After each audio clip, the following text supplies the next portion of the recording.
Kaya natin.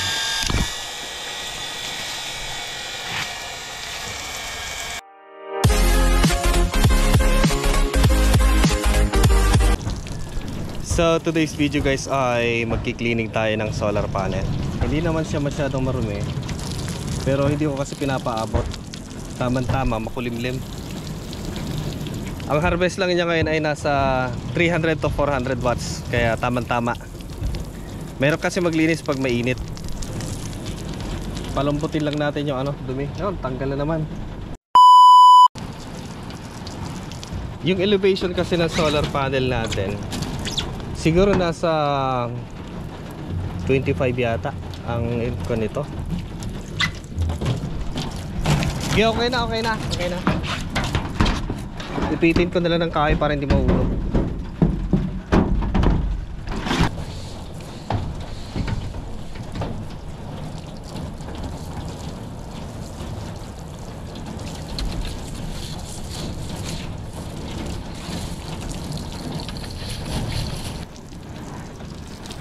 Hindi mahabot ng hose dun. Ganyan na lang.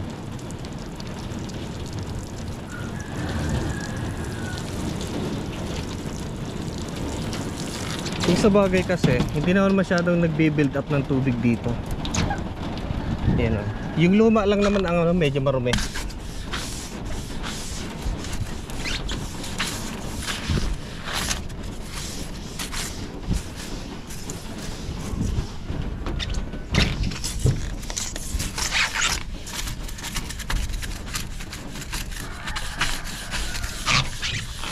Tapos pag umulan hindi masyadong nagbi-build. Konti lang naman. Yan, meron siyang lumot.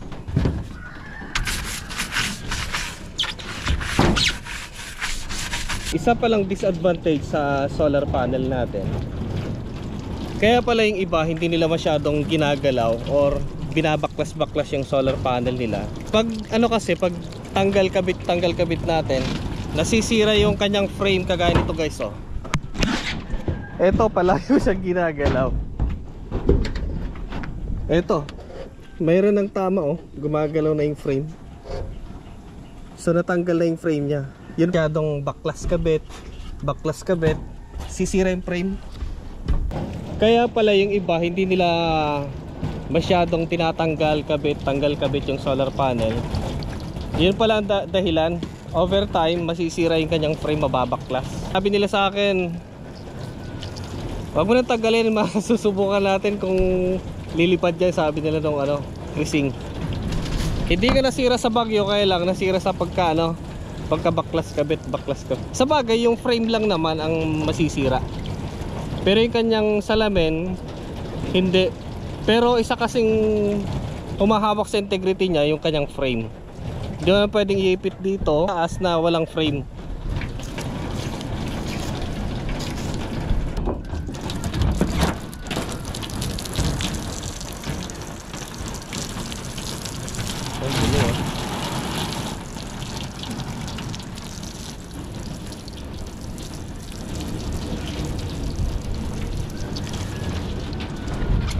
Pwede na.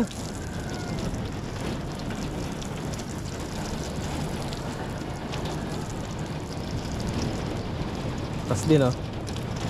Alam nyo guys, ang ginagamit kong water pump dito, direct to guys sa water pump. DC pump lang guys na 12 volt, 180 watts. So mas matipid kasi siya compare sa mga water pump na AC. Kasi pumapatak na 1000 watts yata, 1300 ganon. Ito yung ginagamit namin. Tapos yung tangke ko guys ng tubig, ayun o, ayan yung drum na yan. So dalawang beses kami magkarga sa isang araw kasi nga nauubos namin. Ayun lang ginagamit natin. Tapos pinagpapump ko dito sa fish pond. Tingnan natin. So ito lang yung pinapump no nung water pump na BC.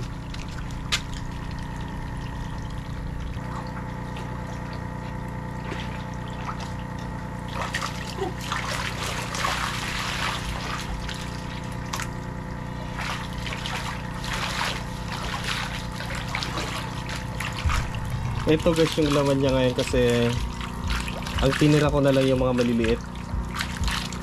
So yan, siguro mga 3 buwan pwede na naman.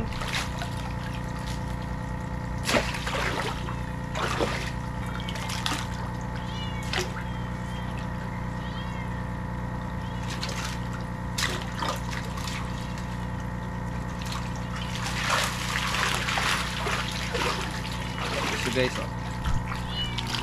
Ang lit na yan. Tinira na namin yung malalaki.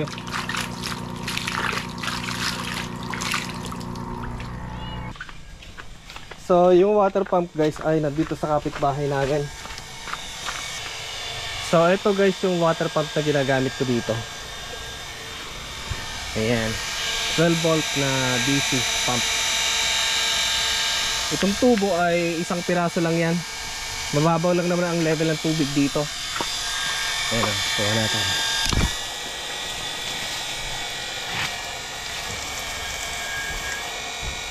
Lakas din siya.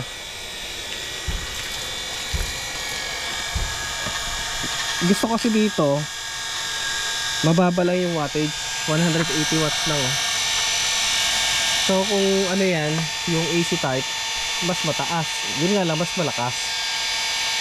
Pero dito kasi sa amin drum lang na yung ginagamit ko eh. Malinis yan. Direct yan na iniinom namin. Sa probinsya kasi ito eh. Yeah, probinsya. So yung kanyang supply AC. Ayan, tapos dinan ko na lang sa ano, power supply ng computer. Yung kanyang DC output na 12 volt. O, diba? Pwede. Pwede yan. O, diba? Nasa 1,000 yata, 1,130 yata. Presyo nito. Mura lang. Pero yung kanyang wattage mababa. Hindi matakaw sa kuryente.